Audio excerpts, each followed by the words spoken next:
And then I was like half paying attention when it started. Okay, I'll match the Hello, internet. Yeah, I'll match the background of my color to my embarrassment now. I'll just there you go. A little bit of red faced.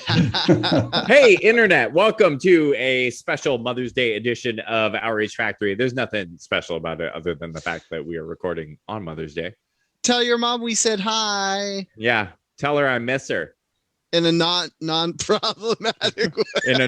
Tell her I miss her in a non-problematic way. Pretend Derek didn't make that joke and we're still on good terms and we're friends. But for real, shout out to all the moms and future moms and moms of moms. And especially my mom, who likes to pop in for about 5 minutes every episode before she realizes she still can't handle Dale and I together, as has been the case since we were teenagers. We are joined today. Very efficient. Yeah, we truly have. Joined today by longtime friend of the pod, Jayme McDonald, aka MD, aka Chatterless, aka the man of many faces. Jayme, what's up, man? Hey guys, thanks for having me, and thanks for stopping me from telling terrible jokes when they shouldn't be told. That's awesome. We just wanted to wait until we were fully rolling to get. So we got the whole joke, not just the punchline. Before we go anywhere, Jayme, I just want to say your new album is fucking awesome. Oh man, thank you so much, dude. It's so good. I put one of the songs on my Summer Jams playlist. Oh, the official Summer Jams playlist. Yeah. And I'm going to tell you which song because it's a long title and I can't remember. Yeah, I made them all pretty It's the one, wordy. Long Shadows on the Sand. Thank you. That's awesome. I love that. That's my favorite track on the album. Not to say the rest of the album should be on my Summer Jams, but you know how it is. Do you want to plug? Do you want to plug the album? Do you want to just plug the whole album right now while we're talking about it? Yeah, the album's called Nobody from Nowhere with Nothing. It's by my instrumental project myself. I go by Chatterless, and if you like instrumental music, specifically in this project, this particular style is like lo-fi synthwave. It's like a Stranger Things through a beach party, basically. If you're into that kind of vibe, then yeah, I recommend checking it out. And, you know, just so you don't feel like you're alone checking it out, it is growing seemingly every day and more people are jumping into it. So I'm humbled every day by what's happening. I think if you were to see like the background analytics of like how many random towns and cities and countries are checking it out, it's just mind-blowing. So yeah, I really recommend it. You can listen to it anywhere where streaming is found. I'm on over 175 different streaming services, so you can find me anywhere. Chatterless, Chatterless. Yep, double S. Chatterless. It's vaporwave and retrofuturism and retrowave, and I just want to throw those other genres in there because there's so many of those specific genres, but I find vaporwaves a very popular one, even though I hate that term because it reminds me of vaping.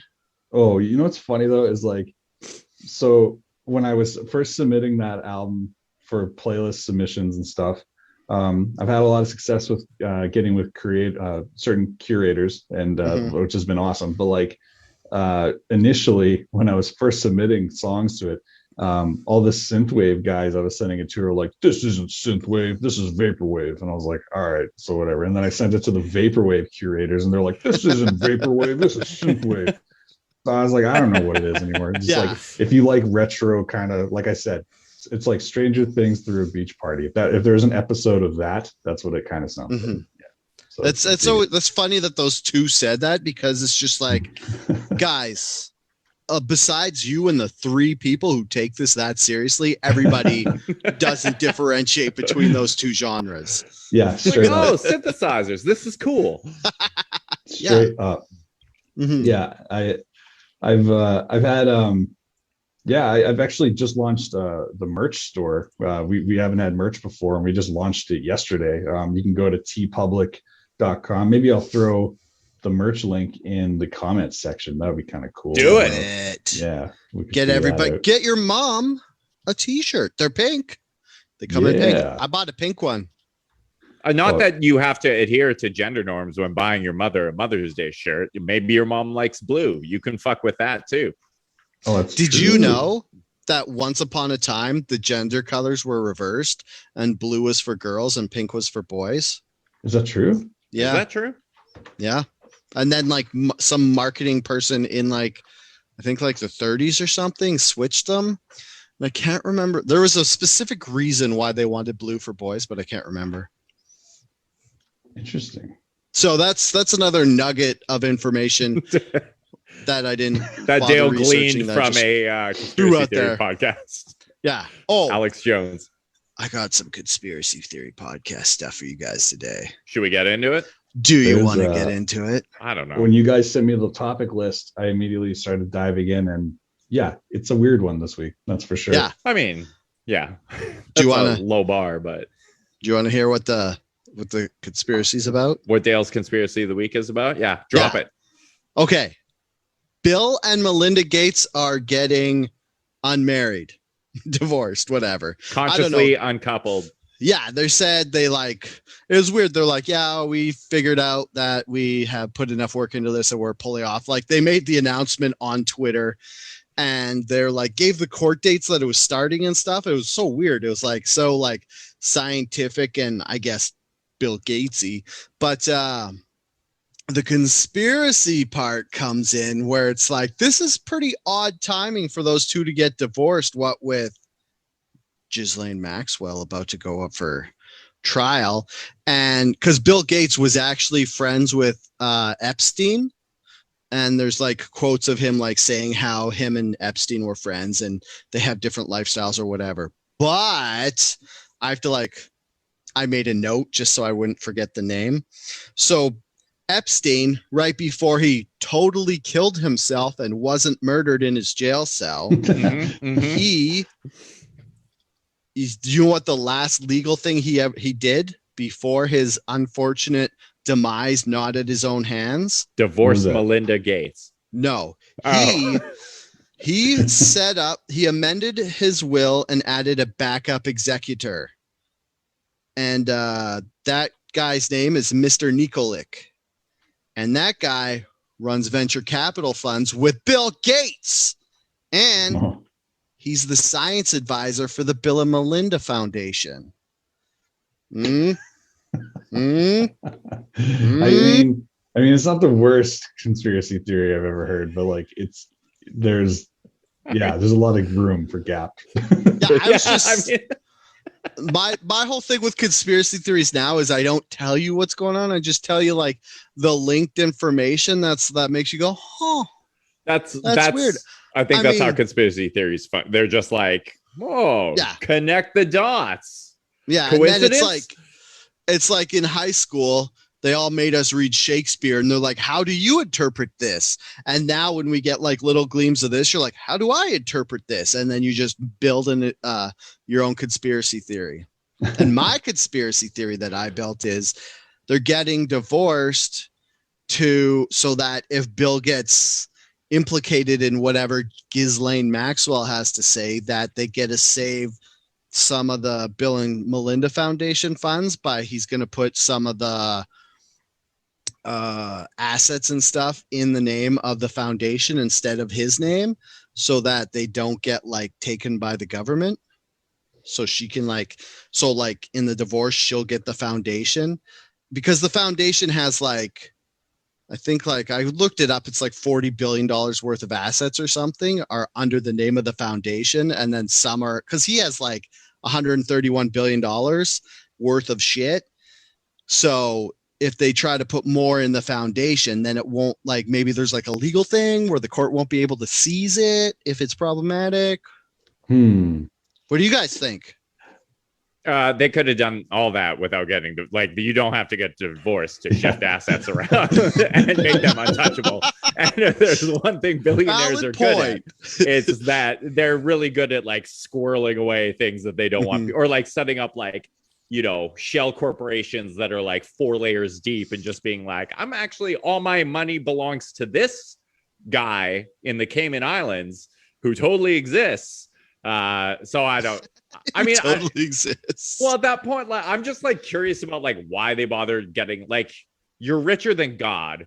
Why bother going through divorce? Just like buy separate homes, have an open relationship. They already have separate homes, probably. Like you have so much money. Why are you getting divorced? What's the point? Their list of assets, like I was just skimming through it, and they have like a 6,600 square foot home on a lake in Washington, and then they have like another home worth 20 million, then another home worth just 1 million, and you're like, why don't one of us live at the $20 million cabin and the other one of us will live at the $10 million place somewhere else? Splitting that one 6,000 square foot home, you still have 3,000 square foot. I live my life in a fucking 900 square foot apartment in, like, if you're listening to this in Vancouver, I would take 3 times the size of this and like never have to see my wife again. Not that I would want that because I love her, but she's probably also watching. Yeah, but it's like you could like 3,000 square feet is a lot of room for one human being to like not have to interact with another human being. Yeah, that's one house. You could give me like 2,000. I'll undercut Derek. I'll settle for $2,000. I was just wondering if like, you know, they really, you know, like if they had like a real split, but like an amicable split, like if they like they're so rich and so elite that they like, you know, divide the world. They're like, I get the northern hemisphere. Fuck you, I get northern hemisphere, and then they go back and forth. Yeah, that's the kind of money you're dealing with. Oh yeah. Oh, I forgot to mention he owns an island in Belize, so you don't even have to like split up one house. You'd be like, well, I'm going to the island. Don't come there when I'm there. The island. That makes me the island. Yeah. Don't worry, it's not the problematic Epstein Island, Little St. James or whatever. I looked it up. It's called something else. I also wanted to say, do you want to know the biggest sign that Bill Gates is a complete Melvin? He has 130 we need more. No, this is the funniest thing I saw. So his assets are over $134.1 billion. And of those assets, some of them that are included are cars, but he only has $650,000 worth of cars. Like it's not even enough for a Bugatti. So this guy has all the money in the world and he's like, I'll have a 1980s Porsche and maybe like a lower grade Ferrari. I mean, that doesn't surprise me though, because he's like a climate change guy. Like, he's not going to invest in like something that's going to go against his message. Like, imagine someone tearing him down because he has like, you know, some gas guzzler from the 70s or something like that. Like, yeah, that's true. Bugattis do have twin V8s in them, so they do burn a bit of gas. Yeah, it's like $10 to start the thing. It's like when he wants to cut loose, he takes like a 1972 fucking Ford Bronco and just like pumps it full of diesel and goes and just fucking runs laps. And like you could probably get a higher end electric car for more than $650,000, which you should do. He could probably pay some, like he could probably start his own Tesla. Is like really the kind of money he has. Like he obviously could. Like he could just rival Tesla if he wanted. I don't know why they don't actually. Could you imagine a fucking Microsoft like fucking Clippy popping up on the fucking like It's like you get in a car accident and then instead of OnStar, it's Clippy pops up. It's like having some trouble, and you're just like, I notice you have multiple fractures. Is that something you're trying to work on? Hit control. Should I call an ambulance for you? Yeah, you're driving your car and just the blue screen comes up on the dash, and you're like, uh-oh. Yeah. Fuck. Didn't a self-driving Tesla just like kill a couple dudes? Did that happened recently, right? Yeah, that was weird because there was 2 guys in it, and then I heard one article where it was like there's a couple in this car and they may have been doing bad stuff, having sex in the backseat of the car while it's driving. And then Elon Musk was like, that car was not in autopilot. They crashed. So somebody was saying that the way they somehow got it to drive and they were both in the back seat, and they like, because with Teslas, for it to be an autopilot, you have to keep your hand on the wheel. Otherwise it'll just like pull over or whatever. So I guess they had like something, because you don't have to have like a human hand on there. You just have to have something on there. Like an animal hand, a monkey's paw. Yeah. I think it's like, it's something to do with like a low electric charge, where it's like, if you touch it and it breaks the electric charge, it's like the same way touch screens work. Like you don't need a warm finger. You can use like a certain type of rubber or something. So I think they had something like that on the wheel, and they were both in the back doing whatever they were doing. We don't know if they were fornicating or not. And then it crashed. I just looked it up because you guys were talking about it. It says Tesla calls what they currently have right now, their driver assist system is level 2, which is not a self-driving car, but does work in the way that Dale was just describing. However, full autonomy driving is level 5. And apparently as of 2 days ago, Tesla will not achieve level 5 autonomy in 2021. So blessing and a curse. They were probably like, if we get level 5, people will just fuck each other and all these cars will drive off the road and crash. Well, that's you think, like when you hear self-driving cars, the use cases that I immediately think of are sex while driving and napping while driving, and probably eating while driving. Yeah, like what else are you going to do? That's all people want from self-driving cars, right? Basically, what you want is the bus with no other people. That's what you want, like a private bus. Like a private bus, and then based on your luxury that you can afford, how nice your seating situation is when that happens. Like it is going to be kind of weird that you can jump into a pod in the near future, and like I'm going to Nova Scotia, and then like have tolls prepaid ahead of time, and you just go all the way. Like that's pretty crazy to think you just jump in there, go to sleep, watch Goodfellas 3 times, and you're there or something. That's pretty weird. It'll be like a train. Yeah, man. Yeah, I guess that'd be cool. Like you could read a book.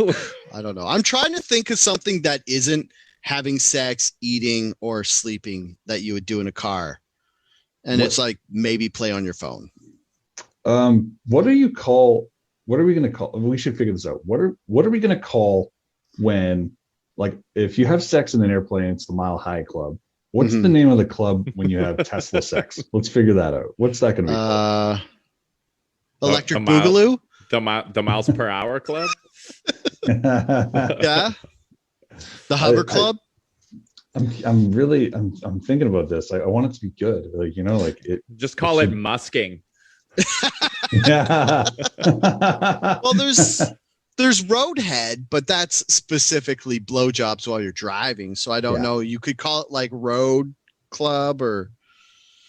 Did you guys see Elon on? Did anyone watch the Saturday Night Live with? I haven't watched Saturday Night Live in over 10 years because I don't think sketch comedy is funny. Oh, get loaded, so Mr. Have you seen that? That's a super hot take. Oh my god. Yeah. Have you watched I Think You Should Leave with Tim Robinson? Yes. Oh, that's great. Okay. That's fucking funny. But Dale. Detroiters is funnier. Detroiters is also funny. Because that's his other show. That's a scripted sitcom instead of a sketch comedy. I did try watch Michael Che's That Damn Michael Che because he got a new sketch comedy show, and it is good. And I made it through 2 episodes. I was like, yeah, it's really good, but it's still sketch comedy. I don't know. I recommend. I mean, one of my favorite shows of all time is Mr. Show with Bob and David, which is Bob Odenkirk and David Cross. With obviously both super famous in their own rights now, but like back then, just some scrappy 20-year-olds trying to make it happen on HBO. But I really recommend. I think it's called Auntie Donna. Auntie Donna. Was Auntie Donna is hilarious. Okay, I take it back. I made it through I made it all the way through Auntie Donna, but that's because it's just so crazy.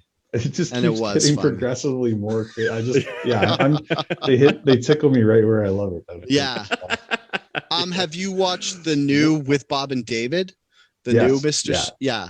I started watching that too, and then I did get the same. Oh, this is funny, but that one's cool because it has like each episode has like a overall theme to tie it all together, so it's kind of like easier to go from one sketch to the other. I actually had a chance to meet them at the Mr. Show reunion. Oh, did ya? Yeah, it was pretty cool. They're super nice. David was definitely too cold to be standing outside, and Bob said he had to go take an old man nap. I'd expect nothing less. Yeah, so they're very nice though. They're cool. It was awesome. That's good. So with Elon hosting SNL, you guys didn't get wrapped up in the Dogecoin mania or whatever the fuck. I mean, no, but I saw it went down or something today. So it did, because everyone like you had all these people speculating that like the price was going to take off because he was going to talk about it so much during SNL. And then I didn't see it, so I don't know if he mentioned it at all, but I'm guessing he did not. And all these people who like rode this fucking like meme cryptocurrency assuming that it would just like skyrocket were, I think, probably lost a pretty significant amount of money if they bought in at the height, which we do because we're like I first invested in cryptocurrency during like the first hype back in 2017, and it is now 4 years later, and I have just broken even on my initial investment. And I'm like, in that 4 years, I could have put my money into literally anything else, like a high interest savings account, and that would have given me more money in the time it took for this to break even. So I don't know, I'm not seeing these monumental gains that everyone else is experiencing. Yeah. Is it still going up though? Like Bitcoin? Because everybody keeps talking about how Bitcoin's the wave of the future, and I'm still like, this doesn't make sense to me. It's just made with a computer, and it's like they're like, and like somebody like I've had Bitcoin try to be explained to me like how they mine for new Bitcoins. Like you basically set up a computer and it runs a program, and then it's like it finds Bitcoins or whatever to like help with inflation or something, and I'm like, I still don't get it. But yeah, like Derek said, like if you were to jump on Dogecoin now, it's like kind of artificially inflated just because of the attention that Elon Musk has given it, not even from just this last appearance on Saturday Night Live, but his last like couple weeks of like tweeting about it. It's kind of been pumped up a bit. So you'd have to like it probably went down because people bought in and then saw it was like starting to lose steam, and then people started selling, and then it just kind of cascaded after that. Well, that's a huge fucking problem, because you look at like Elon Musk, and we saw this play out with both the Dogecoin thing and the GameStop thing, where it's like one guy can send a tweet, one guy, specifically Elon Musk, can send a tweet saying that he is invested in this thing, and it just like blows the price of it through the roof. And like, how open have we left ourselves to like market manipulation? Because all Elon Musk has to do now, he can throw money into fucking any shitty little penny stock he finds and then tweet that he did that, and all these people are going to flood in and start buying after him and boost his shit through the roof. And it's like, is that illegal? Should this be allowed? Does Elon Musk need more money? Let's discuss that. It's funny because it's like one of the big things that everybody was super pumped up about GameStop was it's the little guy taking control of the market back from these hedge funds who are kind of like shorting everything and fucking it over.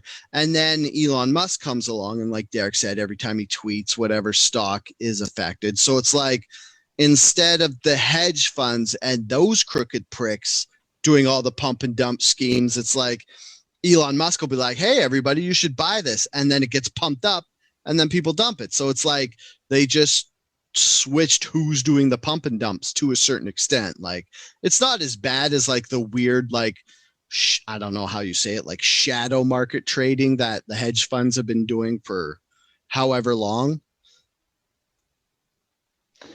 I mean, I just think it's crazy that like one tweet, like in Wolf of Wall Street, you couldn't take an ad out in the paper and be like, I'm buying this stock at this price on this day to do this, because if I do this, then you'll make money. Like, you couldn't do that, right? Yeah. So the fact that there's like social media now that you can do that, like Derek was saying, it's like, should that be legal? It's like, probably not. And should you be able to go host a show that's been on the air for like 45 years and be like, hey, by the way, you should all invest in this cryptocurrency. Like, yeah, I'm using this to promote shit that will make me money.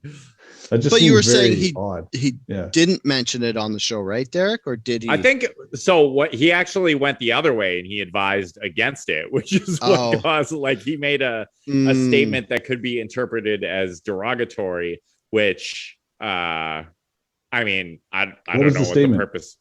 What did he say? Hold up, Elon Musk. Bitcoin can suck my motherfucking Tesla dick. Wow, that was a huge statement by Elon Musk. Dogecoin tumbles after Elon Musk calls it a hustle on Saturday Night Live. Oh shit!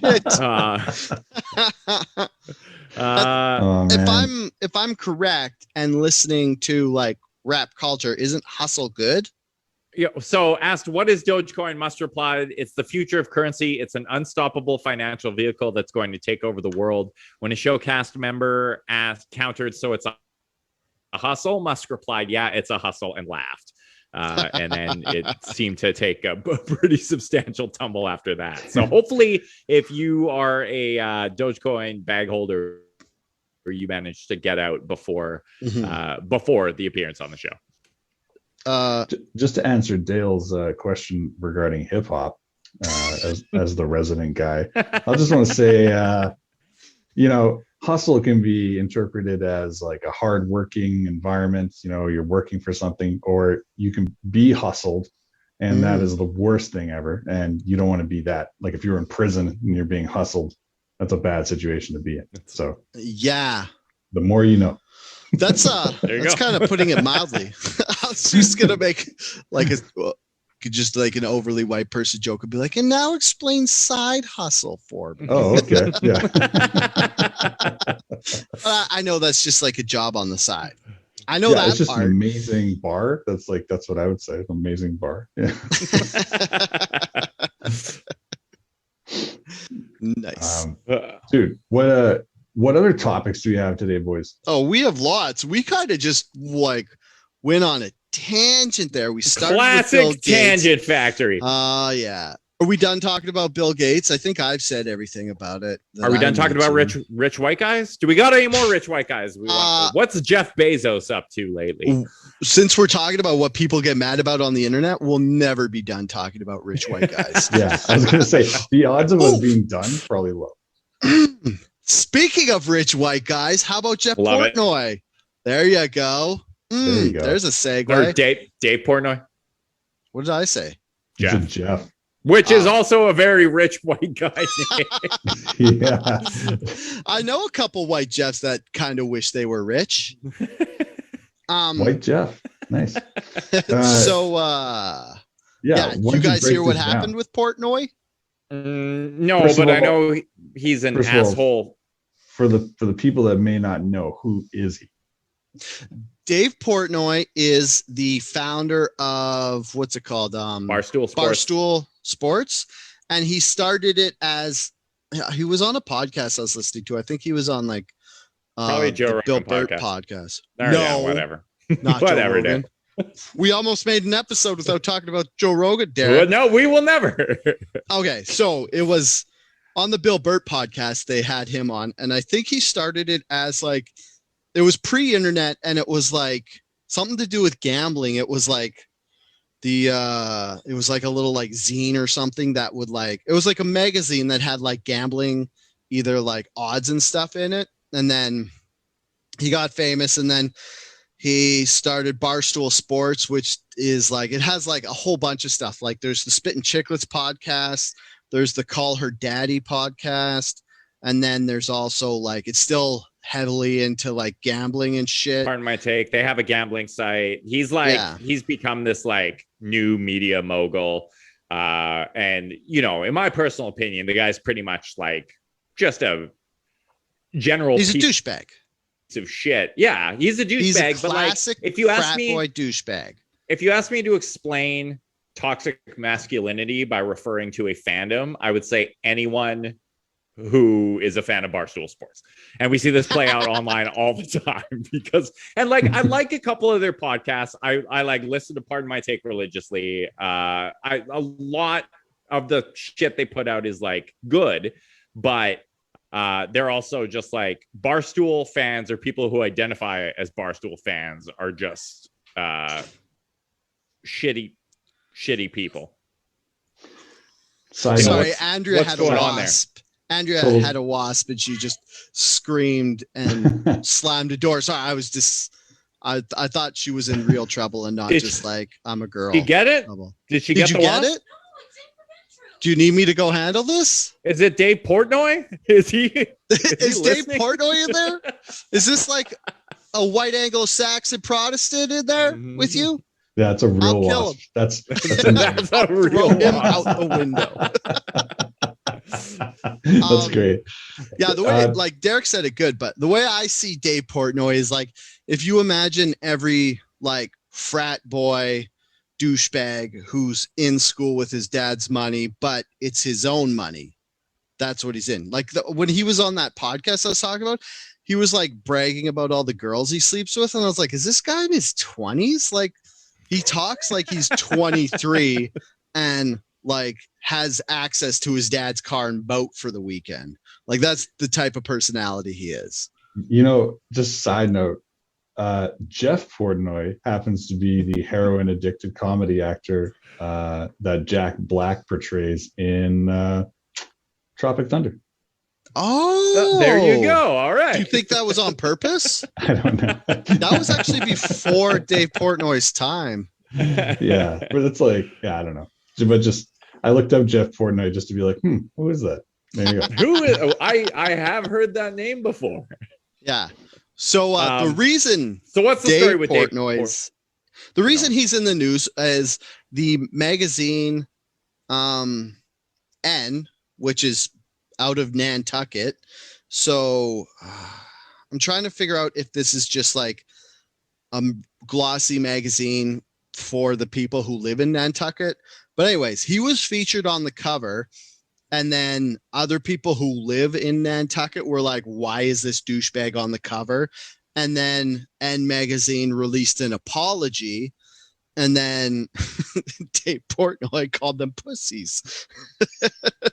On one hand, I kind of like how he just like when a newspaper organization or like a magazine is like puts him on the cover because he's a rich guy who lives in Nantucket, and then they like apologize for putting him on the cover, like they're just like trying to like dance the not offending anybody. And he's like, what are you guys, pussies? What are you doing?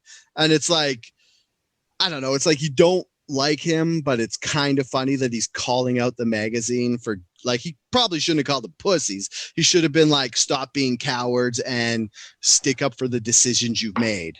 It's just that, like, I don't know, maybe as a wordsmith, you can take so many different routes there. It's like he could have easily, rather than just being like, you guys are pussies, he could have been like, that's a real shame that you are apologizing for having me on the cover. I really was under the impression that you and your fine city had great taste. Do you want to hear what his more verbose? Yeah, his more verbose insult was he took a statement out on page 6. And he called the magazine spineless jellyfish who are held hostage by the whims of the vocal minority. Wow. Which is spineless jellyfish is better than pussy. Dude, you have enough podcast people involved in your life. That was the best you could do. That's fucking awful, man. You literally employ a fucking army of writers. Like, yeah, I don't know. That's really, really. That sounds like he Trump tweeted that from his toilet at like 3 a.m. Yeah, like that's exactly. Like, Johnson, take a note. Like, that's what it sounds like. It's really bad. Spineless jellyfish. This slaps. Oh man. And then he also said anybody who doesn't like him could go fuck themselves. Oh, okay, yeah. So he seems like a great, upstanding guy. Yeah, Obviously definitely. his success has put him in an interesting bubble and sphere of thought. Yeah, that sounds like a great guy to hang out with. Sounds like he's just nailing the ladies. So yeah, what a great guy.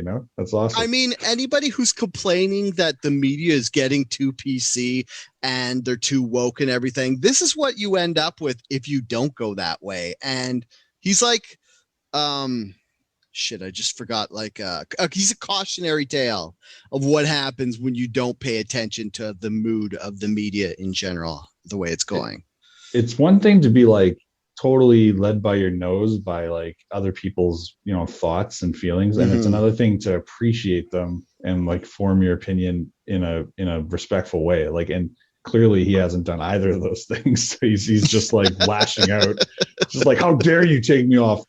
By the way, the N probably has a circulation of like 400. Like, yeah, or they did until this, and now they're getting the Streisand effect, and like, yeah, exactly. Dude, like how many more clicks did they get this week because of the feud between them? Like, oh yeah, you're the 4th rated in-flight magazine on Southwest Air. Like, fuck, Jesus. Fuck. Yeah, and like Portnoy is like, he's just a fucking example of like what happens when you make too much money as a frat boy and are just like never forced to grow up. Like, the guy is famous for his fucking feuds and beefs, and he's always got to be at it with someone, and he's famous for like weaponizing his Twitter followers. If you go look at N Magazine's Twitter feed right now, it's like they're just tweeting like random shit about their magazine, and every fucking tweet is like flooded with hundreds of replies from like Barstool idiots telling them how shitty their publication is. And it's like what the fuck is the point of this? Like, honestly, what they're not going to print a retraction. Like, why would you go through so much effort to just like prove to the world that you're a fucking douchebag? Why not just he did. Nantucket Douche Spotters, an Instagram account, did name him the biggest douche of 2021. Yeah. It's only May. They can already safely hand it out. I mean, I'd be impressed by somebody beating this to become douche of the year.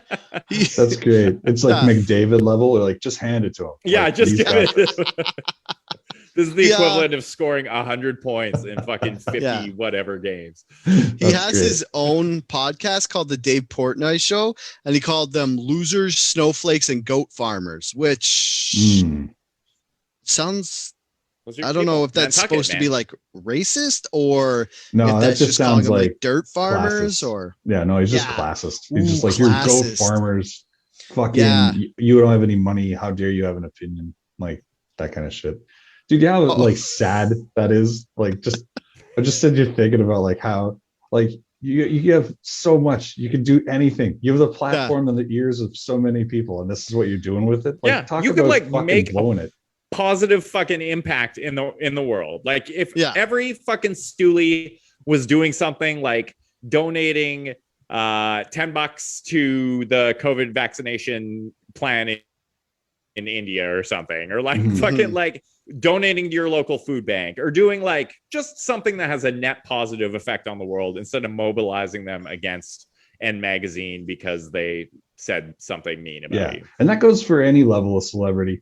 Like, if you have like a platform, it's like, it's a very balanced thing. Like, you also can't be so up your own ass that like someone like Ricky Gervais can go after you very easily at the Golden Globes and be like, don't fucking preach to me when you're doing A, B, and C, like but at the same time, like, it's very clear that like you're a media mogul. You have access to, like, he could drop in on any of those podcasts and they'd have to be like, okay, like what could they say? They'd just be like, okay, our distribution boss is like, here, what can we say? Like, so he could tap into so many different markets and just be like, hey, you know what? I made a mistake and I shouldn't have done that. And Nantucket's a great place. And the N Magazine, you know what? I don't agree with the fact they took me off, but I can understand it. And hopefully next time they invite me, there's better craft services or something. I don't know. Like, you could totally be a good guy about it, but maybe that's just not the way he was raised. Maybe that's just what it comes down to. Yeah, I don't think they even took him off. They just like sent it out, and then after the fact they apologized for it. They're like, we're sorry we put it on. And like that's all it's all is, like they apologized for having him on the cover after they got so much negative feedback from the people who, like, I guess subscribe to the magazine. But the funniest thing was, or not the funniest, but like yet another example of him not handling the situation well was, as a petulant child, he said he should buy the magazine and put it out of business, but he doesn't want to make the loser, i.e. the guy who owns it, I guess, rich. So he's like, I could buy that magazine, but I don't want to make the guy who owns it rich. And it's like, what? Okay. Then so don't. What is that? So that's just some empty threat. It's just like some lack of like intelligence. Just like, okay, so what are you saying? You're saying you could do something, but that's like the equivalent of my dad can beat up your dad. That's like the stupidest fucking thing. It's like so this dumb. Guy's like, it's like he's 23 and he just like had a flame up. Like somebody called him on his bullshit and he like couldn't handle it and he flipped out. You know what? My only knowledge of this guy prior to today was I watched a series of depositions, because like I'm an idiot and I watch dumb stuff, and like one of the things I watched was his deposition, and I forget who he was being sued by.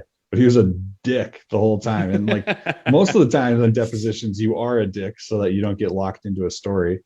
But like this guy particularly, I was watching, I was like, oh, he doesn't have to act too hard, like at all. Like I remember watching Justin Bieber do his, and they were like, would you say Usher was instrumental in your career, in finding you in your career? And then Bieber was like, I would say I was instrumental in my career. And he's like, so you don't think Usher had anything to do with it? And he's like, who's Usher?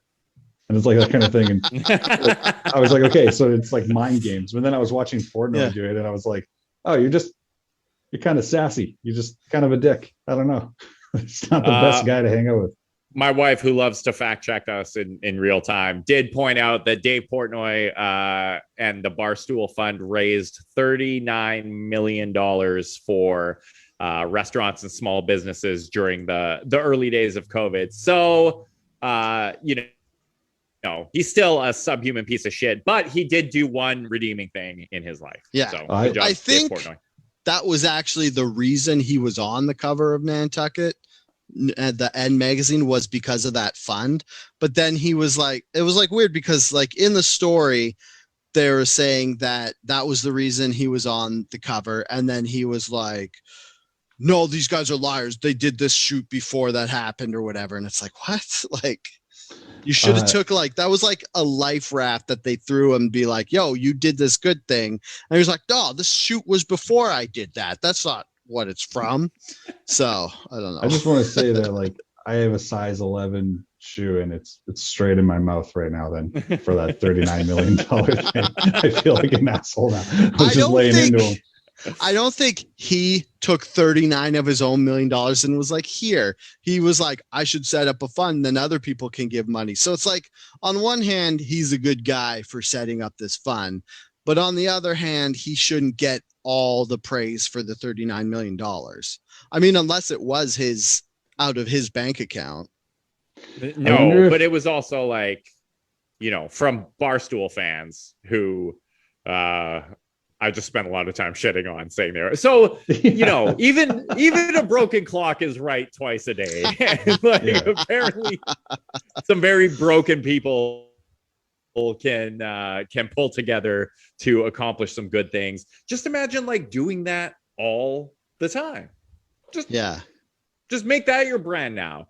It's like, Barstool fans will forever be known as good people who accomplish good things instead of shitheads who troll people on Twitter and yell at women and just are generally shitty to everyone all the time.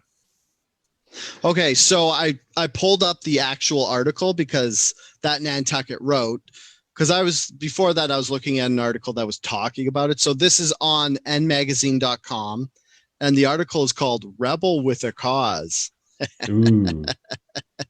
So it was like on December 11th, Portnoy Portnoy directed his ire towards politician in New York City who had just reinstated harsh COVID-19 restrictions on restaurant that Portnoy argued would do more to destroy small businesses than destroy the coronavirus. Like many of his social media posts, the 3.5-minute video went viral, reaching more than 5 million people, including businessman and CNBC host Marcus Lemonis. That's probably not pronounced correct. Nope. And who shot Put Your Money Where His Mouth Is. And then, okay, he pledged $500,000 of his own money. So, like Jayme said before, I got to put my foot in my mouth because he did go to his own bank account. And then I'm trying to see where all the money came from. I mean, you could always just read the article. I mean, this isn't read a different. We are podcast. You think we're gonna do the research? Yeah. Welcome to Read an Article Factory, where I go online and I read you an article. And that's all the time we have today, folks, for Outrage Factory. It's great. All right, Dale. What else? What else we got to talk about? Do you guys remember the Noid? He's back. Oh man. Avoid the Noid. He ruins pizzas. So if you don't know what I'm talking about, in the 80s, Domino's had a it was weird because a way to, like, how did they say it? It was like, so this, in the 80s, they just started like delivering pizzas and stuff, and everybody was complaining. This was like back in the 80s when every single person smoked. So it was like people were getting the pizzas at their house and it just smelled like cigarette smoke because the delivery guy was like chain smoking in the car. Smoking in his car. Yeah. Yeah. As one does. As you do. So what Domino's did was they came up with the idea that it wasn't their piece of shit delivery drivers who were like blowing smoke all over the box. It was this villain called the Noid, and he would ruin pizzas. Like in the commercials and stuff, he would make them cold, and he would like cause the drivers to get lost with antics and stuff. So it was basically like a kind of roundabout way saying like, it's not our fault, our driver's fault. It's this like make-believe thing we just made up, so blame it. And then it kind of just went away after, I guess, people just didn't care anymore, and now they're bringing it back. Do you guys remember the Noid? I do. I do. Yeah. And Yeah. Not in like the like when I think of it in the same way that I think of like Spot from like 7-Up. Oh, I love Spot and Fido's Fido. Fido, yeah. Oh wait, Fido Dido was that before or after Spot? Because I was another 7-Up guy. That was 7-Up. I think it was, right? yeah, I think it was before, because Spot was the little red dot and it had sunglasses, and it was the 80s, so that's how you knew it was cool. Yeah, because it had Spot sunglasses. actually had a video game. Like, I can't even believe that's well, that's the like the Noid, same thing, right? Like, this is back in like the 80s and 90s. There was a period where like branding and advertising was like so powerful. It was like these like fucking just these mascots for chains were like spun out into their own properties, and like, yeah, you'd have video games, you'd have, what was another one? There was Chester Cheetah. Fuck yeah, like the Chester Cheeto. Super Nintendo Chester Cheeto. No, Yeah. Chester Cheetah. Wasn't his name? I know he's a cheetah. His name's Chester. Okay, Well, but he now was you're gonna for make me Google Cheetos. it. But yeah, he had a video game. It's kind of apt that you brought up this whole video game thing organically, Derek, because the Noid is going to appear in a video game. The new Crash Bandicoot game that's coming out is going to feature the Noid. Cool. So they're Really excited. I mean, that'll get the Gen Z Zoomers just buzzing. Crash Like, Bandicoot. of all the shit they were going to Gen reboot Zs. from fucking the 80s and 90s, like the Noid was the thing they led with first. Yeah. There's been rumors that McPizza might be coming back because they. Oh my god. I mean, it's just rumors at this point. They sent a tweet on Don't fucking toy with me. on Twitter last week, and they were like, on certain date we're bringing something back or announcing something, and they were like, guess what's in the box. What's in the box? Yeah, If it's not Mandarin orange If it's not milkshakes Gwyneth Paltrow's or head. pizza. They just give you Gwyneth Paltrow's head. There's no more goop. That's our present to the world. We killed Gwyneth Paltrow. Very dark question, McDonald. Yeah, but a lot of people are guessing that that it might be the return of McPizza. I'm gonna guess no, because like you couldn't just like be like, oh, we're bringing pizza back. They'd have to like bring the pizza ovens back into McDonald's. And you know, someone probably would have said something if they were like, yo, we're getting a pizza oven in our McDonald's. Well, so. Are you on the McDonald's DL? Like they could have probably did that, and I would have never insiders. known. Yeah. Are you following them? Oh, they tell me. Remember that whole thing I explained about the cigarette smoke and the drivers and stuff? Yeah. The reason they pointed that out was because this is the Noid coming back is to coincide with Domino releasing driverless cars to deliver the pizza.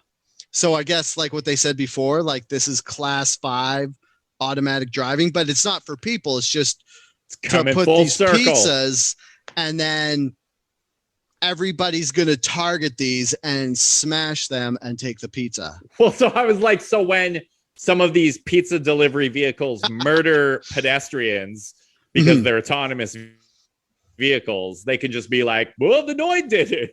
That rascal's up to no good again.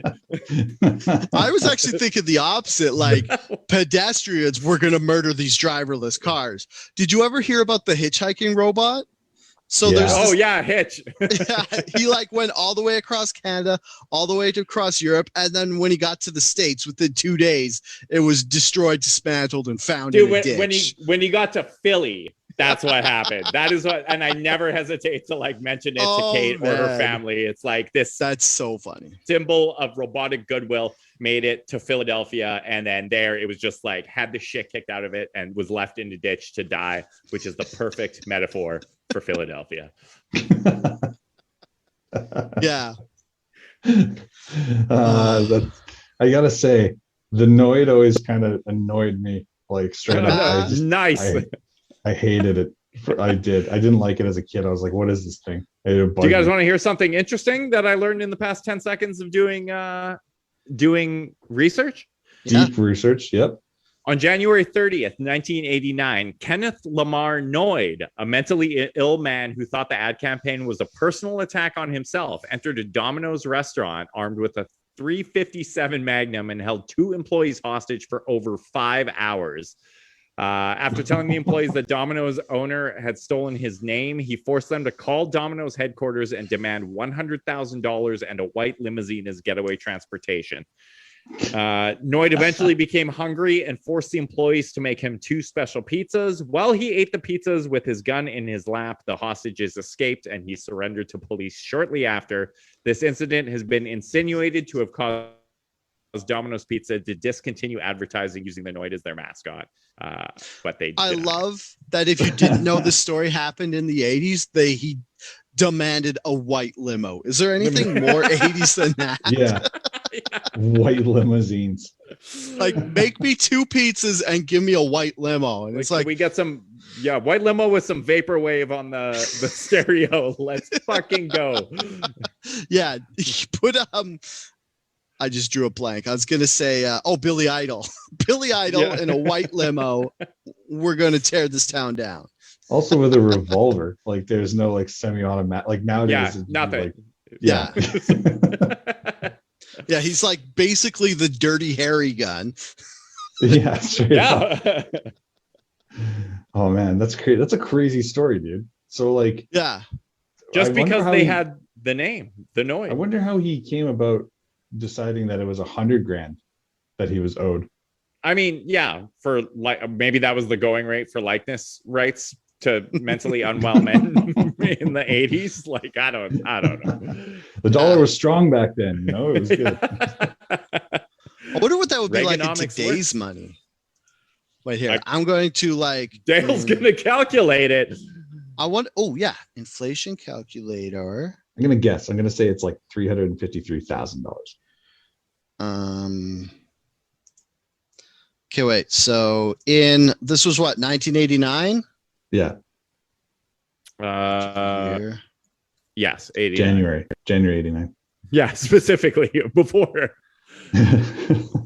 inflation really took over. Okay, that would be $213,000 today. Wow. Oh, all right. Okay, not that still much. Like, if you're gonna ruin your life by taking hostages, that doesn't seem like that much money. That is a weird figure. Yeah. He definitely was like, what can I ask for that I think they will give me? Like, what's reasonable? And also, the limousine was probably the most difficult part. Yeah.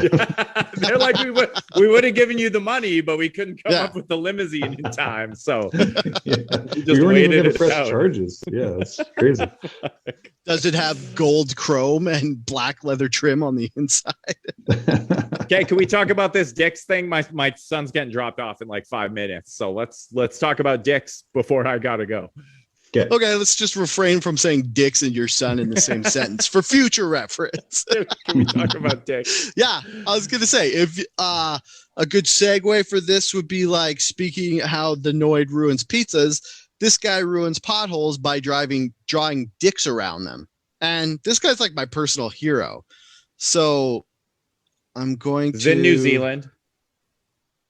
Wait, yeah.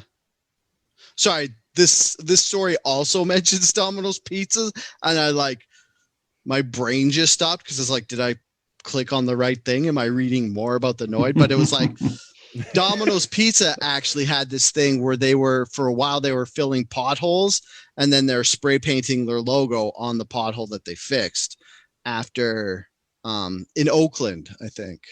Oh no, wait. Yeah. Well, in Oakland, somebody was like filling the potholes.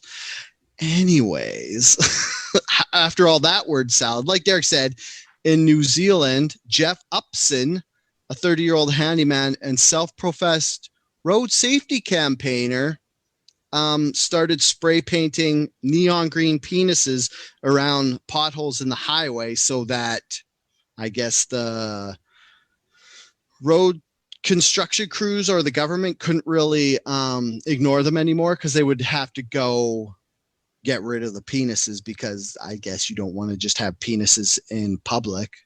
I do got to say, though, his penises aren't that great. Like, they're just one oval and two little circles. Like, this guy has no pride. There's no vein. There's no hair. there's no throb to it, that's for sure. But in scale, it's not like it's like a small one. Like, he has to do it like on pavement over the span of like 6 feet sometimes or something like that. Like, that's a pretty intense drawing, that's ambitious. Yeah. This is such a fucking genius. For real, if you live in a city and there's infrastructure not being taken care of at a rate that you are happy with, just go paint dicks, like, as graphic as possible. Paint graphic dicks on whatever you want fixed. That fucking the little lip on the seam underneath the head. We'll be hosting a live masterclass next week where Dale himself will teach you how to draw photorealistic penises. Spoiler alert, it's potholes. All in the shading. But you gotta, if you're doing this and cities are sending crews out to like clean up the dick graffiti, but they're not patching the pothole, there's no excuse for that. Yeah. Like, they basically have to do it, right? Mm-hmm. Isn't that's my take genius. on it? You're right. Yeah, it's really fucking smart. I think it's like a safety thing, whereas once the city knows about a problem, they have to fix it. So it is, like Derek said, it's genius, because they'll come out, they'll see it, and they'll be like, great, now we have to fix these potholes. So I think everybody should start doing this. Like, if you see some potholes that aren't getting fixed, just start drawing penises around them, and just don't put it on social media, because you could get charged for vandalism. Petty dick work. Petty dick work. depending on the size that you draw, it's petty. That's what it would be. If you attend Dale's penis drawing masterclass next week, you'll be able to elevate those charges from petty to felony. That's how graphic his dicks are. So make sure you don't miss it. Apparently, the guy who lives in New Zealand, he is getting charged. They are charging him with the cost of removing the dicks. But I say we should start a Kickstarter for this guy, or Definitely GoFundMe, and raise the money for him.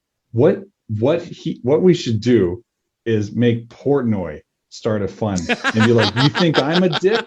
I'm trying to get rid of dicks. Yeah, that's what we should do. That is a fucking brilliant idea.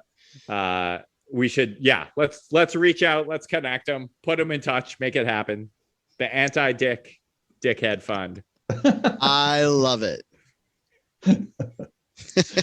Dale, your girlfriend's popping off in the comments about you dying. I don't know what that's all about, but what? Oh, I haven't read any of these. I haven't been paying attention. She's saying when you die, every time you see penis graffiti, she'll feel sad because you're not around to appreciate it.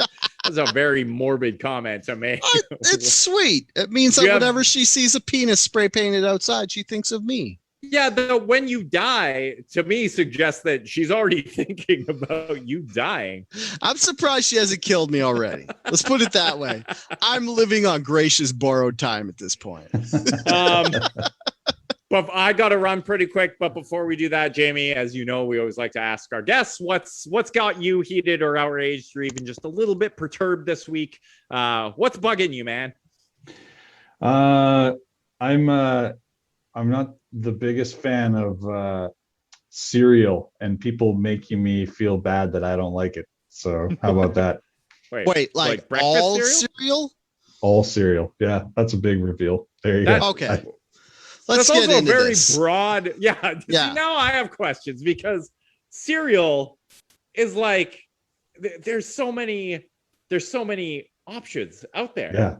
And just throughout your entire life, you've never found a cereal that you liked. Well, no, it's like I've taken hold of that trunk, that root, and I've just ripped it right out. There's no reason to have any of it. There's no varieties. It's like I just don't like any of it. All fucking cereal. You don't like the taste, or it's something to do with how much carbs are in it? I mean, I could probably build an argument around that, but the truth is, if you consume it around me, I don't like you. Is it like that thing where like when people eat cereal, it's like obnoxiously loud and you can't handle it? Because that's part of it.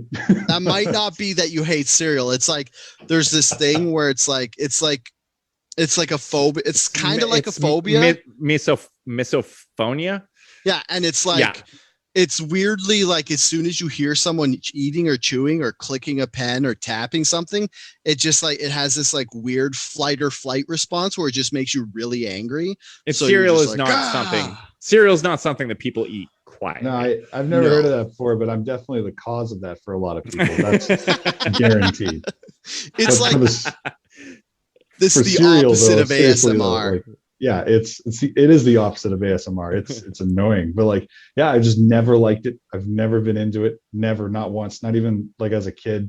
Like I think I tried one time and I was just like, push the bowl away. Like it's not for me. It's not. I is knew it as a the kid. texture? You knew from an early age. Do you not like crunchy things? How about potato chips? So okay, I love potato chips. Yeah. Okay, so it's not the texture. What's your go-to for breakfast? What do you do? Black coffee, cigarettes. I'm a big fan of Jack Daniels and fasting. Yeah, I don't know. I'm growing up. I was always just like a jam and toast kind of guy. That's what I was. My mom's from London, or England at least. So yeah. Respect. Okay. So what about like hot cereals like oatmeal? No, definitely not. Definitely. Not. So it's like I was like, how about pancakes? Oh, a huge fan. Pancakes are not cereal. Okay. I know. I'm trying to see which breakfast foods are acceptable and which are not. How about waffles? That's like a pancake cereal because of the crunch. Now, I don't really know that, and you might be ruining it for me, but I love waffles. Yeah, that's it. So toast is actually the cereal of bread. Oh no, don't say that. What? Okay, it might be like the aspect of eating it in milk. Do you like the taste of milk? I used to really love milk, but I pretty much gave it up like about 10 years ago. Yeah. Yeah, it's weird because adults usually only eat milk and cereal. Yeah. Is there like a story where you were like, I'll never drink milk again? Yeah. I realized that I was gaining like 2 pounds, 3 pounds a year that I just couldn't get rid of. And I was like, what is this? And it's like, oh, you're not supposed to eat dairy beyond 5. Like, so I stopped. Yeah. Okay. All right. Like, I like how I like how he was like, oh, I'm mad about people giving me shit about not liking cereal, and then we proceeded to do that for 5. Yeah, dude. minutes. I went on a hike. I went on a random hike yesterday, and it was like, it was getting the 3rd degree the whole time. They're like, "What do you mean you don't like cereal?" And I was like, "It's not like I could leave the hike." You know what I mean? It's like, oh yeah, we're in a group, and some of it was single file, like, so I couldn't like just peace out. You know, it was pretty bad. Like, so this is like your hike yesterday. So what about granola? No, never. What about dry trail mix, like eating as a snack while you're hiking instead of? Is that how this all came up? They wanted you to eat trail mix. Yeah, actually, and that's a block and delete right away for sure. Oh wow. Chex Mix. Okay, boys, I gotta run. Jayme, it's been awesome catching up with you.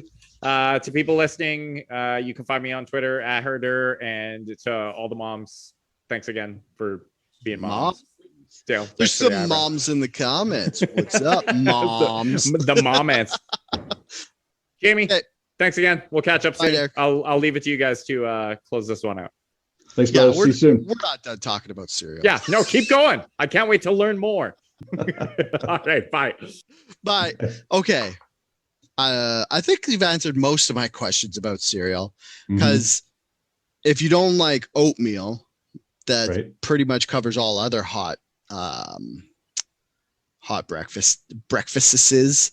I mean, it's not, I don't know. It's like, I'm always like, you're okay not liking stuff. Like, I'm not going to be like, I can't believe you don't like it. But me personally, I just want to know if there's like a dramatic reason, like you were crying and your mom made you eat cereal when you were like 4, and now it's just like a subconscious mental block on it. Or no, and I can't just exactly, you know, even if that was the case, out my mother on Mother's Day. Like, good point. Throw your mom under the bus on Mother's Day. Yeah. I was like, happy birthday, you know? Yeah. Yeah. Right. Yeah, it is what it is. But I don't, there is no reason. I've never had the proclivity to it. But I'll tell you what, let me ask you this. Do you get hungover when you drink? Yes. Okay. I never get hungover, and I don't eat cereal. So correlation? Yes. There you go. Maybe if I stop eating cereal, I won't get hungover anymore. I don't eat actually much cereal. What I do, okay, I'm going to explain to you what I have as like on my first break at work, and you tell me if you're okay with it. Okay, go ahead. So I take granola and a bit of cereal, and I put it in a bowl, and then I mix it with like non-flavored yogurt, and then I put fruit on top. And then when I get to work, I nuke it. So it's this like yogurty, but it's all like mush, but it's better than that. Would you eat that? All of what you described, yeah, would cause a fight if I had to come across it. I'd be like, what's going on here? Nope. That's a hard out. I'd be like, no. Okay. What about apple crumble? Now, you know what? I've had apple crumble. It wasn't my favorite, but I tried it, and it was okay. Okay. So the line is apple crumble, and anything more close to cereal on the side of apple crumble is a no. That's right. And let me be clear. All cereal, like all of it. That's fine. That's weird. Like, I don't know. I don't eat cereal that much, except for what I just described that I eat every day. But like, just like cereal and milk and then eat it. I haven't eaten that in years. But I always thought it was like, it was a good go-to snack, like it because it was so fast and easy. But what about chips and salsa? Oh, I love chips and salsa. Okay. Who doesn't? No, that's good. That's what you're probably thinking about. You're like, who doesn't like cereal? I was like, yeah. No, I don't know. It's like on one hand you're like, who doesn't like cereal? But on the other hand, you're like, I mean, if you don't like cereal, that's fine. Well, what do you not like? Uh, What is it that makes you say, "Oh no, I don't like beets. like this." I don't like beets. Beets. Yeah. Okay, look, I'm not the biggest beet fan either, but Yeah. It's just because they taste like dirt. And it's like, it's a weird thing. It's like, because my girlfriend likes beets. So she'll be like, hey, do you want these beets? I'm like, nah. And then it's like weird because even if I eat like those like new hippie like beet chips, it's still like, I don't know if it's like a palate thing for me or if it's just like tastes different to other people, but it just tastes like dirt. yeah. Other than that, like there's no kind of genre of food that I'm not into. I scratched out the whole genre. Yeah, Yeah. like unless you completely rearranged your social life around it at least once, that's what I call like complete hate. Like, because that's where I'm Oh, at. yeah. Yeah. It's Yeah. awful. No. My mother cooked with too many onions, but that's just like, I hate when people use onion as a vegetable instead of like a spice. So like when people put onion instead of like peppers, like they put that many, like instead of like a bell pepper, they put that much onion in instead of like how much garlic you would put in, instead of like using it as a vegetable instead of a flavor. I hate that. But no, I mean, there's food that I don't really like, but there's nothing like you said that I get in fights over or like had to like have a big dramatic thing about it with people. Yeah, no. One time, one of my roommates decided it'd be funny to put a box of cereal outside my door. So when I woke up, it was the first thing I saw when I opened my door. And I kicked it as hard as I could, and it went everywhere. And I believe he picked it up because I was like, the fucking consequences of what you did. Like that happened. So, and I'm not a dick, but I'm just like, that happened. You know what I mean? I mean, it's funny that he did that, but it is his own fault. So he should have to pick it all up, because it's like, if you don't like the sight of a cereal box, there's no way you're going to be able to like pick it up. Yeah. It was like, yeah, I'm just like, I'm out. Like, I'm so done. What about popcorn? Very rarely, like once every like maybe 7 years. Like I'm just like a locust. Oh, nice. I'm just trying to get to like what would be similar to cereal, but it's not cereal. Like nuts, like snack food with the loose snack food with the hands. No, there's something about small things. I don't know what the fuck it is, man, but like I'm not into it.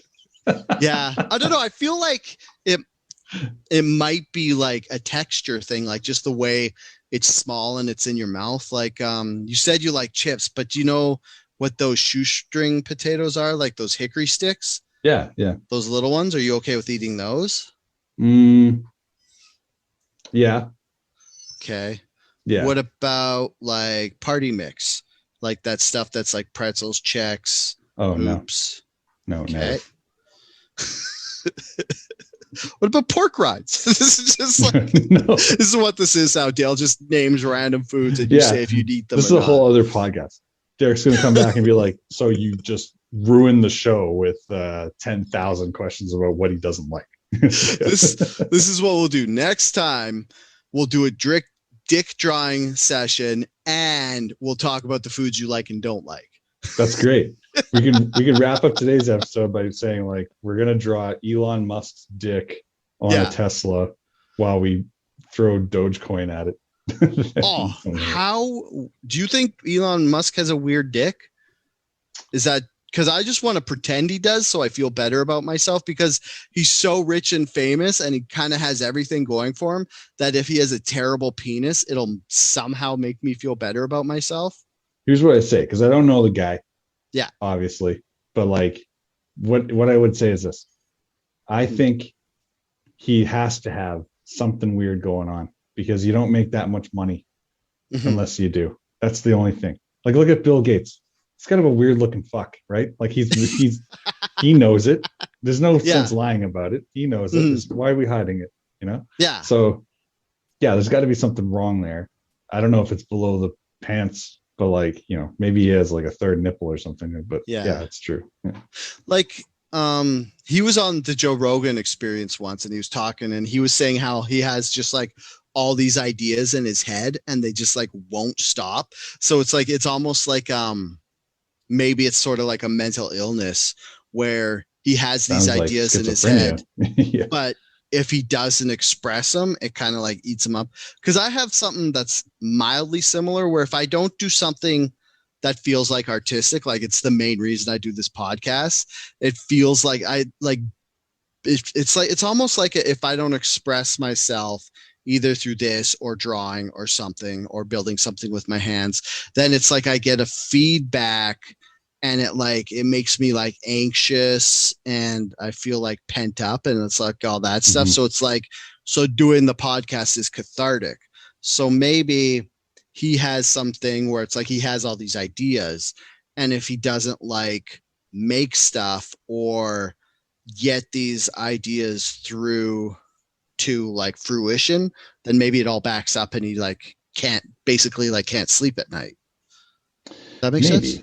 Maybe, or maybe he's planning on, like, you know, sending only a few of us to Mars, where he's going to colonize the new Mars, and then like it's going to be Elon's rules, and it's going to be like that show, The Expanse or whatever. Like that's what I think is probably going to happen, and it's going to be like, because like, what are you going to do? You can't police Mars. Like once you go there, it's just like it's going to be some sex colony for sure. Like I don't know. Yeah. What are you trying to sell, Mars? Yeah. Because I bet if it turned into a sex colony, a lot more people would be like, "Yeah, I'll go to Mars." Dude, there's no way it's not gonna be. Like, oh yeah, just use logic with it. It's like they're gonna show up and they're gonna be like, well, there's 12 of you and there's 6 of you, and I'm sorry, but fucking, we're gonna be doing double shifts. So let's go. Like that's basically what's gonna happen for sure. Okay. I'll ask you a question. We're gonna end soon. I don't want to hold you all night. But now that we're talking about Mars, if you had the chance to go to Mars and start a colony, like beginning, like you're just gonna go up there and you're like gonna set up the machines or whatever. You can't come back to Earth. Would you go? No, not even close. I wouldn't be you don't want to be the first guy to go. You want to be like the fucking, like maybe the third million person to go. That's what you want to like. Do you know how many fucking things can go wrong between 1 and 3 million? Like, dude, the shuttle only holds like 30. By the time you get to 3 million, I'm thinking like in my head that there's got to be like, you know, ejection protocols and shit. Like, what if halfway through they're just like, oh, it turns out all your blood types, we already have that at the colony, so we're just going to depressurize the cabin now. And then you know, like, what the fuck? Like, there's no rules. You just hope for the best. It's like humanity at its worst. You just hope for the best. Yeah, I guess it would be like the first settlers who were like, when they're in Europe, they're like, hey, we found this new land, like the Mayflower or whatever that was. They're like, do you want to go? And they're like, oh, what's it look like? And they're like, well, we don't know. It's like, there's dirt, and then like people just somebody painted it. That's what they had like a painting. They're like, it looks kind of like this. Really? Yeah. That's fucking crazy. And it's kind of similar because there's no way they were going back. I mean, I guess they could have turned around and gone back, but it would be like if someone gave you a painting of Mars and like, you want to go? Dude. I mean, I would be like, yeah, sure.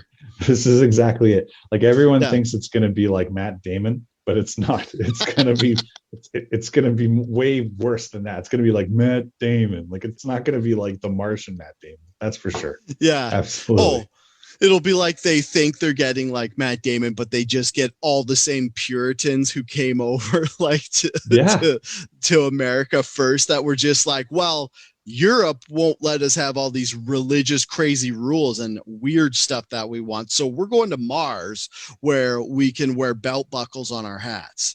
Yeah, exactly. Like just think about that process. Even just to be selected, that means that someone with enough money and power thinks that you're suitable for that.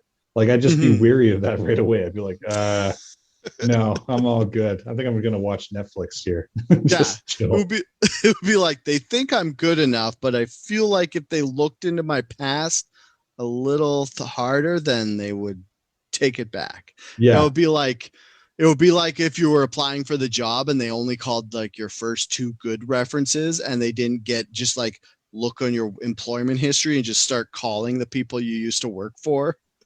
Look at this guy has 2 references. I'd be happy to have a reference. That'd be awesome. Yeah. I honestly, I have to say it'd be pretty intriguing to go, but there's no fucking way I would go. There's no way. No. I would go. You would go. It would be like, now, why would you go? Like to make a legacy moment? No, I feel like it would just be an adventure wouldn't want to turn down because it's like you don't know the names of the people that died in the Challenger explosion. Do you know what I mean? Like I don't know those names, and like that was like a monumental moment in history.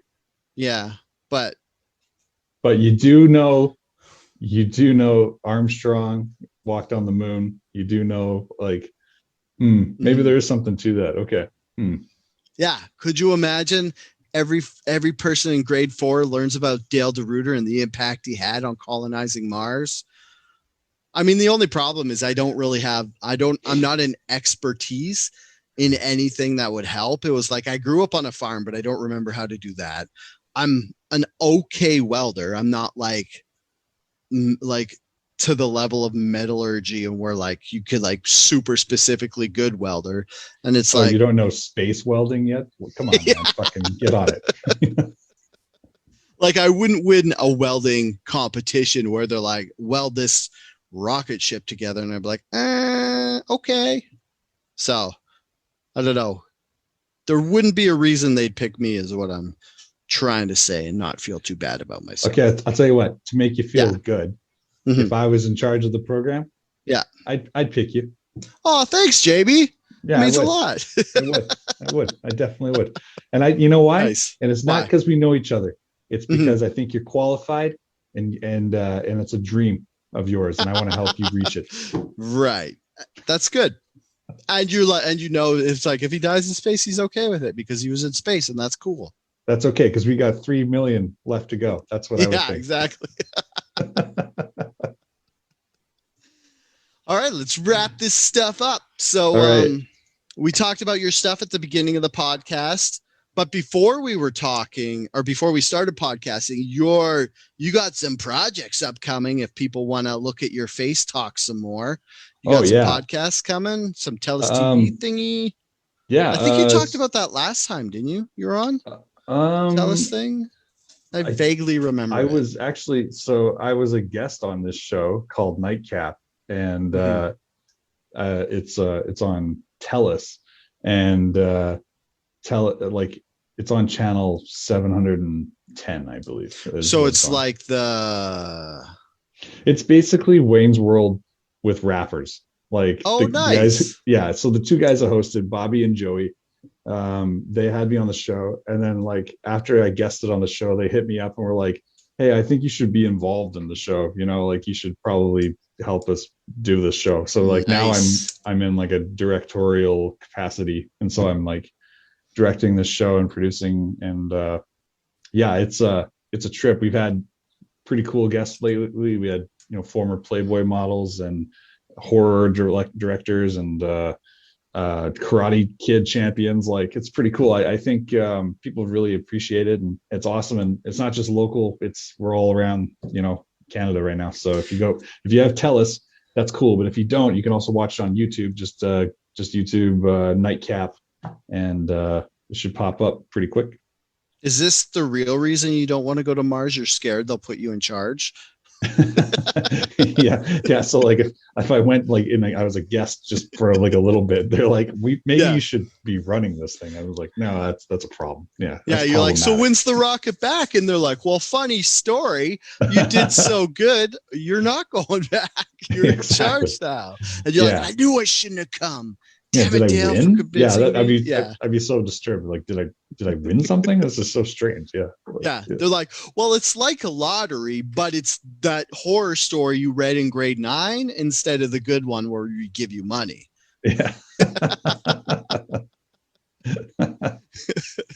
I appreciate letting me chat about Nightcap though. But yeah, if you guys are no problem. interested in anything, my music is my ultra passion, and Chatterless is like like I said earlier, it's growing every day. So I'd love for people listening, if you want to be a part of that, that'd be awesome. And yeah, check it out. We're streaming everywhere. Check out Nobody from Nowhere with Nothing. That's the newest album out right now. I think you guys will love it.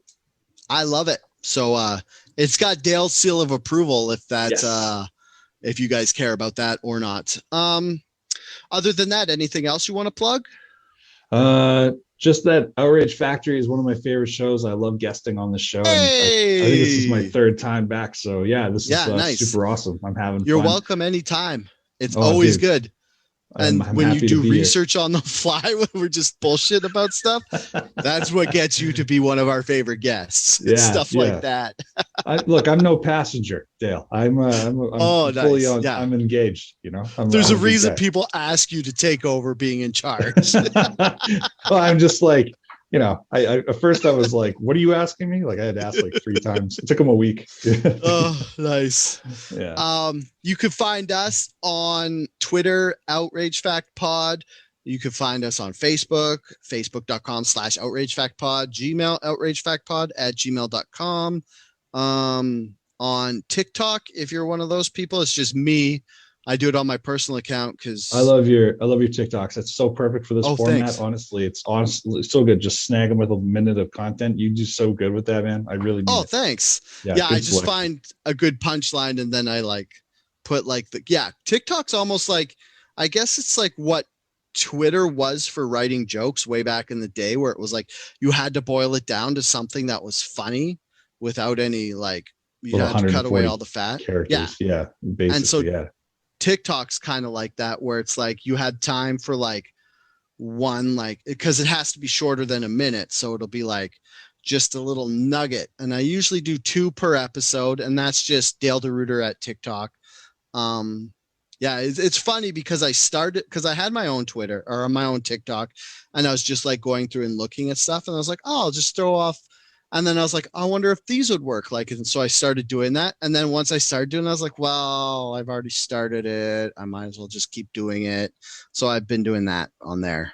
And that's why it's my personal TikTok and not like an Outrage Factory TikTok.